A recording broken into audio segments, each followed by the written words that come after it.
அனைவருக்கும் வணக்கம். நம்ம தமிழ் கமெண்ட்ஸ் பாக்ஸ் சேனலில் எக்ஸ் தளத்தில் போடப்படுற பதிவுகளையும் அதுக்கு மக்கள் கொடுக்குற கமெண்டுகளையும் பார்த்துக்கிட்டு இருக்கோம். இப்போ எக்ஸ் தளத்தில் எந்த நியூஸ் வைரலாக போயிட்டுருக்குன்னா, சன் நியூஸ் அவங்க அவங்களுடைய எக்ஸ் தளத்தில் ஒரு நியூஸ் பதிவு பண்ணியிருக்காங்க. சட்டப்பேரவையில் தேசிய கீதம் புறக்கணிக்கப்படுவதாக கூறிய ஆளுநர் ரவி, தேசிய கீதம் பாடுவதற்கு முன்பே அவையிலிருந்து வெளியேறியது குறித்து உங்கள் கருத்து என்ன அப்படின்னு சொல்லிட்டு அவங்க ஒரு பதிவு போட்டிருக்காங்க. அதுக்கு மக்கள் நிறைய கமெண்ட்ஸ் கொடுத்துருக்காங்க. அதில் சிறந்த கமெண்ட்டுகளை உங்களுக்கு கொடுக்குறோம். இதில் 2 விதமாக ஆளுநருக்கு ஆதரவாகவும் எதிராகவுமே 2 கமெண்ட்ஸ் கொடுத்துருந்தாங்க. ஆனால் அதில் மோஸ்ட்லி நெகட்டிவ் கமெண்ட்ஸாக வந்தது. ஆளுநருக்கு எதிராக தான் கொடுத்துருந்தாங்க.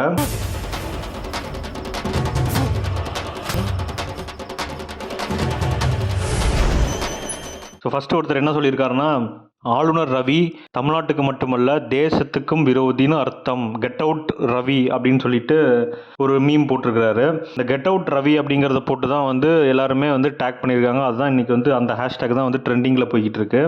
மாமா மாமா உங்களை பத்தி மாமா ரொம்ப பெருமையா பேசிட்டு இருந்தேன். ஸோ அடுத்த கமெண்டில் ஒருத்தர் ஆளுநருக்கு ஆதரவாக போட்டிருக்காரு. திமுகவிற்கு பொய் பிரச்சாரம் பண்ண நான் கொத்தடிமை இல்லைன்னு சொல்லிட்டாரு ஆளுநர், ஸோ சேட் அப்படின்னு சொல்லிட்டு திமுகவை அகெயின்ஸ்டாக போட்டிருக்காரு. ஆளுநருக்கு ஆதரவாகவும் போட்டிருக்கிறாரு. நீ கேட்ட ஒவ்வொரு கேள்வி என்ன செருப்பால் அடிச்ச மாதிரி இருக்குடா. மாதிரி இல்ல, உண்மையிலே செருப்பால தான் அடிச்சேன். இன்னொருத்தர் அவரோட கமெண்ட்ல என்ன போட்டிருக்காருன்னா, ஆளுநர் அந்த திராவிட மாடலை கிழிச்சு அதை சுருட்டி காது குடைஞ்ச மாதிரி ஒரு கார்ட்டூன் கமெண்ட்டை பதிவு பண்ணியிருக்காரு.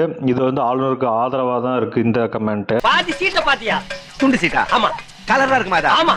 லாட்டரி சீட்டானே? ஆமாண்டா. அதெல்லாம் நான் காதை நோண்டிட்டு இருக்கேன். அட பாவி. இன்னொரு நெட்டிசன் என்ன போட்டிருக்காருன்னா, அந்த ஆளுநர் கிடையாது, அவனுக்கு மதிப்பும் கிடையாது, வெளியே ஜாவ் அப்படின்னு சொல்லிட்டு சென்னை 28 ஒரு டெம்ப்ளேட் போட்டு அவர் கலாய்ச்சிருக்கிறாரு. பிரச்சனைன்னு வந்துட்டா நாங்களாம் உள்ள பூந்து கடை வைப்போம், நீ கடையை வச்சு பிரச்சனை பண்ற, வேற மாதிரி ஆயிடுவே, காலி பண்ண முடியாது.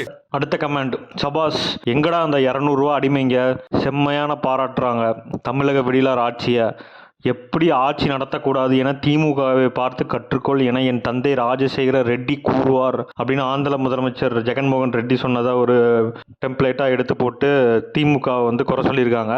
இவர் உண்மையிலே சொன்னாரா, இது எந்த அளவுக்கு உண்மை அப்படிங்கிறது நம்மளுக்கு தெரியல. எந்த ஏரியா? ஆந்திரா.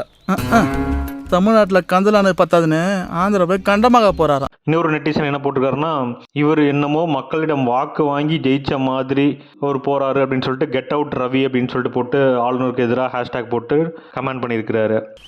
ஐயா கொடை பிடிச்சிட்டு போற பெரியவரே, வணக்கம்ங்க. யார்ப்பா இது?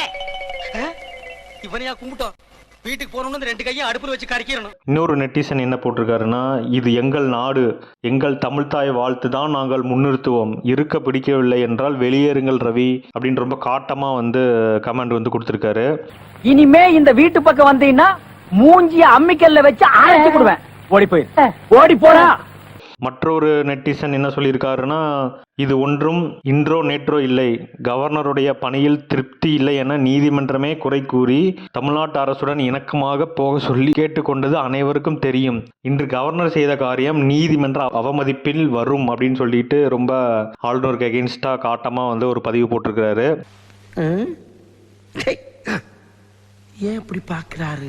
மற்றொரு நண்பர் என்ன போட்டிருக்காருன்னா, நேத்து தானே ஒருத்தன் பிராக்கெட்ல போல்டோ நட்டோ வேட்டி கட்டி நான் தமிழன் மற்றும் எங்க கட்சி தலைமை தமிழர்களை உயர்வான இடத்தில் வைத்து இருக்கிறார்கள் என்றான். இன்று சட்டசபையில் முதலில் தமிழ்தாய் வாழ்த்து பாடினால் கதறானுங்க அப்படின்னு சொல்லிட்டு நேத்து பாஜகவோட தலைவர் JP நட்டா இங்க பேசுனதை ஹைலைட் பண்ணி காமிச்சு, நேத்து தான் அவர் வந்திருக்கிறாரு, இப்படி சொல்லிட்டு போனாரு, ஆனா இன்னைக்கு இப்படி நடந்துடுச்சு அப்படிங்கறத போட்டிருக்காரு. அவங்களுக்கு கூச்சமும் வெக்கமும் வரத்தாங்க செய்யும், அதுதாங்க தமிழர் பண்பாடுங்கிறது. அது சரி, தேங்காயை கீழே வைய, இதை தூக்கிட்டு ஓடுறதுக்கு இவ்வளவு பெரிய வசனம் பேசினியாங்க.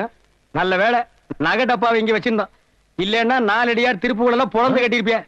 இதை பத்தி நீங்க என்ன நினைக்கிறீங்க அப்படிங்கிறத நம்மளுடைய கமெண்ட்ஸ்ல சொல்லுங்க. நம்ம வீடியோவுக்கு லைக் பண்ணுங்க, ஷேர் பண்ணுங்க, அண்ட் நம்மளுடைய சேனலை சப்ஸ்கிரைப் பண்ணுங்க. தேங்க்யூ.